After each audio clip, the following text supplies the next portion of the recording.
Now, back to COVID-19 related stories. The coronavirus pandemic is slowing down for the fourth week in a row globally. Now, the number of new daily cases has dropped by 8%, with 32% fewer new infections in Africa. And joining us now via Zoom to discuss this is Professor Mosa Moshabela, Deputy Vice-Chancellor of Research and Innovation at the University of KwaZulu-Natal.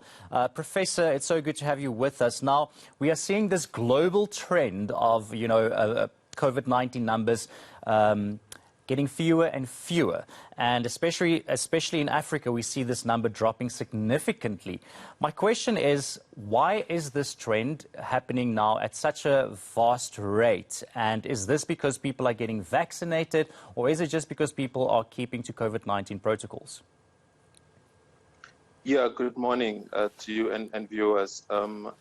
I must say that it comes as such a relief to see the numbers coming down. We are seeing it globally. We are seeing it in Africa, except perhaps maybe in Latin America and some parts of Europe, which are lagging behind. But, in terms of attributing it to what could be driving it, the first thing that we have to recognize is that these viruses generally tend to burn themselves out in the first instance, even though, of course, when they burn themselves out without interventions, they create a lot of havoc, as we are seeing huge cases and death, including in some parts of the US.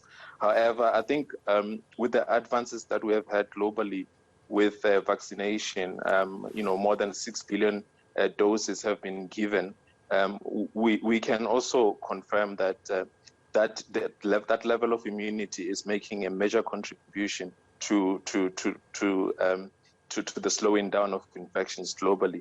But we are also seeing a situation where Delta itself, because it's a virus that is highly transmissible, it's also kind of burning itself out in terms of what we call susceptible people in the population.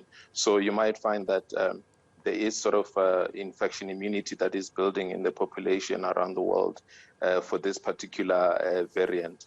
So in a way, I think it very much coincides with what's happening here locally in South Africa, where we have come out of the third wave, really, technically, in terms of the threshold of 15% of the cases we saw at the peak. So it's very encouraging to see. It'll give us a little bit of a breather. It requires for us to accelerate vaccinations, but also to continue to monitor trends globally to see if there's going to be any other emerging variants that might replace Delta.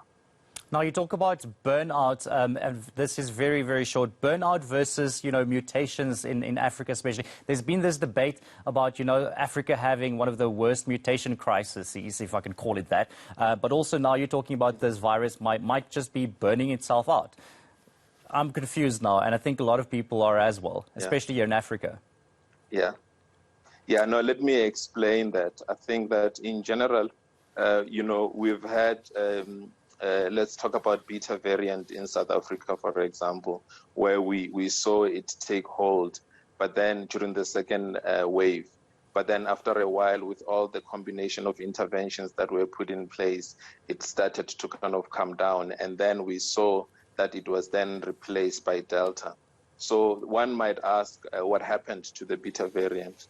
We know it's still circulating, but because, it depends a lot on how many people in the population are vulnerable. If we don't have a lot of people that are susceptible to it, if we've got another variant that is replacing it, so in a way, it lacks the space to grow.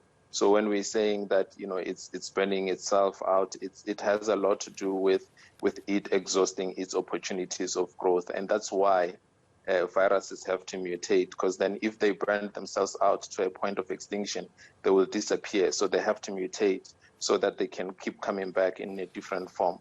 And that's why, there is a link between one variant coming in, coming out, and then a new variant emerging, if that makes sense. That actually does make sense. Thank you so much. That was UKZN Professor Mosa Moshabela. Of course, very interesting to see these figures. And South Africa, 39%, less or fewer cases generally. So that is also a very huge number there, but it's still we are on the UK's red list for some other reason. We do not know.